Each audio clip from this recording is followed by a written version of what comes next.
नमस्कार। एक बार फिर आपके साथ मैं कपिल शर्मा। कहा जाता है कि बेवकूफ दोस्त से अक्लमंद दुश्मन भला। कहावत है। कहावत ऐसी बातें होती हैं जो लोग कहते हैं और कुछ भी कहते हैं। मेरा मानना है कि लोग जो भी कहें इससे क्या फर्क पड़ता है। लेकिन पिछले 11-12 वर्षों से ऐसी कहावतें लगातार अपनी आंखों के आगे सच्ची होती देख रहा हूं। अभी हाल ही में अनुराग ठाकुर ने एक प्रेस कॉन्फ्रेंस करी। अब प्रेस कॉन्फ्रेंस में उन्होंने प्रियंका गांधी, राहुल गांधी और कांग्रेस पर निशाना साधते हुए कहा कि जिन लोकसभा सीटों से ये लोग चुनाव जीते हैं, देखिए उनमें भी वोटिंग फ्रॉड है। डुप्लीकेट वोट का देखिए आप, रायबरेली नाम तो सुना होगा आपने, राहुल जी ने भी सुना होगा। रायबरेली में मोहम्मद कैफ खान, बूथ नंबर 83, 151, 218, सब जगह इनका नाम है। नाम सेम है, बस बाप का नाम भी सेम है, लेकिन वोट 3 पोलिंग बूथों पे बना हुआ है, 83, 151, 218 में। और यही नहीं, जो आप ज्यादा उम्र के वोटर्स की बात करते हैं, तो कैसे निलंबर में, वायनाड में, और वायनाड में तो मुझे भाई साहब, श्रीमान राहुल गांधी जी 2 बार चुनाव लड़े, श्रीमती प्रियंका गांधी जी 1 बार चुनाव लड़ी। तो दोनों से मैं पूछता हूं, ये जो नए वोटर की एडिशन हुई है, 102, 101 साल, 99 साल, ये नए वोटर है, तो आपने तो 3 बार वोट ले लिया भाई। बस फिर क्या था, कांग्रेस उनके इस दावे को ले उड़ी। भाजपा का कोई नेता अनुराग ठाकुर को डिफेंड करने को तैयार नहीं दिख रहा। दरअसल जब भी ईवीएम में गड़बड़ी करके वोट चोरी का इल्जाम लगाया जाता था तो हमेशा भाजपा को यही एक डिफेंस दिखाई देता था कि भाई अगर ईवीएम में गड़बड़ होती तो जाहिर है जहां से आप चुनाव जीते हैं वहां भी गड़बड़ रही होगी। अनुराग ठाकुर ने वही बरसों पुराना आजमाया हुआ नुस्खा उठाया और उसे यहां भी कॉपी पेस्ट कर दिया, और यही कॉपी पेस्ट उन्हें भारी पड़ गया। अब कांग्रेस कह रही है कि बढ़िया, हम तो कह ही रहे हैं कि वोटिंग में गड़बड़ है, लाओ अब लगे हाथ वाराणसी का भी डाटा दे दो ताकि पता चल सके कि महामानव असल में कितने वोटों से हारे थे, जिसे चुनाव आयोग ने जीत में बदला, और उसमें कितने वोटों का घपला चुनाव आयोग को करना पड़ा। भाई अगर आपके अनुराग ठाकुर जैसे दोस्त होंगे तो इस तरह की बातें तो लोग कहेंगे ही। जब राजस्थान, छत्तीसगढ़ और मध्य प्रदेश में चुनाव हुए थे और ये तीनों राज्यों में भाजपा ने बड़ी जीत हासिल की थी, सच में बहुत बुरा लगा था यार।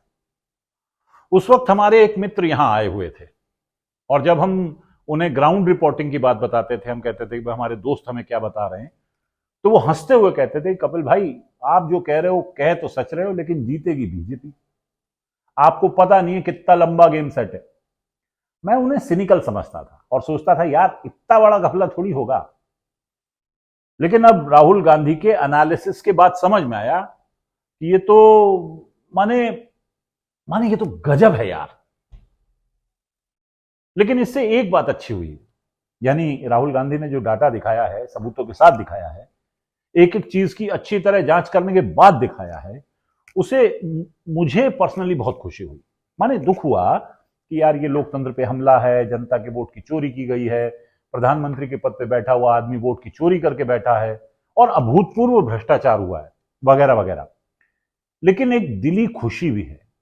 खुशी ये है कि अब से पहले ना ये लगता था कि यार इस देश की जनता को क्या हो गया है, इस इंसान को वोट की दिए जा रही है।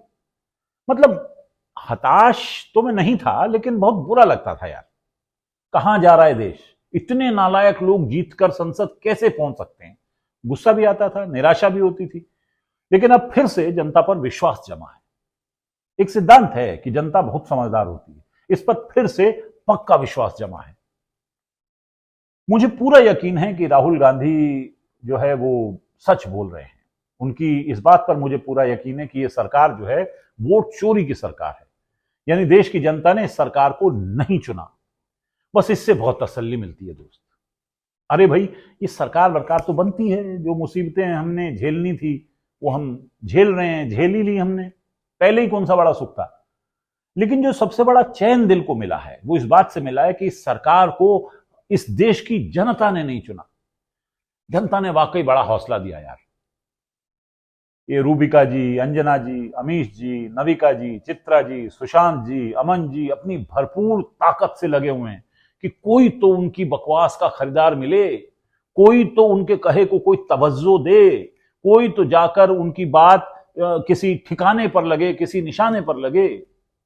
असीम वकार बीजेपी से संबित पात्रा को बिठाया है, उनको बोलने दीजिए। संबित पात्रा के नौकर नहीं है आप। इतना बड़ा अपमान करने वाला व्यक्ति आपको कोई अपमान ही नहीं। आप कह रहे हैं नहीं नहीं उनको तो 10 जूता मारा है, हमें तो 9.25 जूता मारा है, उनको तो 12 जूता मारा है, हमको तो सिर्फ 11 जूता मारा है। अरे भाई हम भारत की प्रतिष्ठा की बात कर रहे हैं, भारत के स्वाभिमान और सम्मान की बात कर रहे हैं। हमको इस बात हम अपने देश के हित की बात करेंगे ना। लेकिन कमाल यह है कि उनका हर तीर उल्टा पड़ जा रहा है। हालांकि मैं टीवी नहीं देखता, रवीश के कहने से बहुत पहले ही टीवी से अपना पीछा छोड़ा चुका हूं। इन चैनलों की डिबेट देखकर गुस्सा और आता था कि यार कोई इतना मूर्ख कैसे हो सकता है, और मान लीजिए हो ही जाए कोई इतना मूर्ख तो उसे टीवी चैनल पर कोई कैसे बिठा सकता है। ना इतिहास का ज्ञान, ना भूगोल की समझ, राजनीति का र नहीं पता, और बैठे हैं झां झां करते हुए ऐसी ऐसी बातें कि सामान्य चौथी क्लास का बच्चा भी कह दे कि हटो बे, बेवकूफ किसे बनाते हो। खैर टीवी तो मैं अब भी नहीं देखता, लेकिन कभी कभी इन एंकरों की मूर्खतापूर्ण बातों पर नजर पड़ जाती है। मेरा मानना है कि रिपोर्टर नहीं है, पत्रकार नहीं है, ये न्यूज चैनलों के नाम पर एक सोप ओपेरा सीरीज है। जैसे वो रियलिटी टीवी होता है ना, बिल्कुल वैसा। और ये सब सजे धजे लोग उसके एक्टर एक्टरानियां हैं जिन्हें लिखे हुए डायलॉग्स बोलने होते हैं। अपनी समझ से जब भी ये बोलते हैं तो अपनी हंसी उड़वाते हैं। पर मैं बात कर रहा था अपनी देश की जनता की। वाह वाह भाई वाह, बिहार में लगातार एसआईआर को लेकर जनता ने जो मोर्चा खोला है, सीपीआई-एमएल यानी माले लगातार बिहार के हर जिले में एसआईआर के खिलाफ कार्यक्रम कर रही है। तेजस्वी यादव लगातार एसआईआर की ऐसी तैसी करने लगे हैं, और अभी राहुल गांधी ने कह दिया कि वो भी बिहार में एक यात्रा निकालने जा रहे हैं जिसमें उन्होंने सब युवाओं को शामिल होने का न्योता भी दे दिया। नमस्कार, 17 तारीख हम बिहार में वोटर अधिकार यात्रा पर निकल रहे हैं। 1 मैन 1 वोट का जो आइडिया है, संविधान को बचाने का जो आइडिया है, उसके लिए हम और हमारे साथ बिहार के सारे युवा एक साथ निकलेंगे और वोट चोरी को रोकने का काम करेंगे। इस लड़ाई में बिहार के युवाओं की जरूरत है। सारे के सारे युवाओं को हमारे साथ जुड़कर संविधान की रक्षा करनी चाहिए। धन्यवाद। सुप्रीम कोर्ट बिहार की एसआईआर को लेकर एक महत्वपूर्ण फैसला दे चुका है, लेकिन राहुल गांधी ने पिछले कुछ दिनों में जो किया है ना, उसकी वजह से अब यह मामला केचुआ, सुप्रीम कोर्ट आदि से बाहर जा चुका है। यह ध्यान रखिएगा कि जनता की अदालत का फैसला कोई नहीं पलट सकता। We the people of India. अब सुप्रीम कोर्ट जो भी कहे, अगर बिहार की जनता और इस देश की जनता यह फैसला कर लेगी कि पूरे सिस्टम को ओवरहॉल करना है, तो सिस्टम ओवरहॉल होकर रहेगा। अभी तो सुना कि राहुल गांधी को जान से मारने की धमकी भी दी जा चुकी है। सुना उन्हें कहा गया कि जो हाल तेरी दादी का हुआ वही तेरा किया जाएगा। मेरे भाई, मुझे कैसे पता चलता है कि मैं सही बोल रहा हूं, सच बोल रहा हूं? ऐसे कि जब मुझे गालियां और धमकियां मिलती हैं तो मैं समझ जाता हूं कि मैं सही रास्ते पे हूं। इतनी विभत्स तो नहीं मिलती जितनी राहुल गांधी को मिली, लेकिन लगातार मिलती हैं, गालियां भी और धमकियां भी। तो राहुल को जो धमकी मिली है उसे देखते हुए यह तो कहा ही जा सकता है कि भाई सही रास्ते पे है, निशाना सही जगह लगा है। अब जो भी होगा देखा जाएगा। तो भाई लोगों, चचा गालिब ने महामानव, डरपोक महामानव के बारे में एक शेर कहा है, और चचा शेर कहे जाते हैं, सुनाने का जिम्मा मेरा होता है। तो ये शेर सुनिए। कहा है कि तेरा भला करना चाहता था मैं, तेरा भला करना चाहता था मैं, बुरा कर गया सोचते सोचते।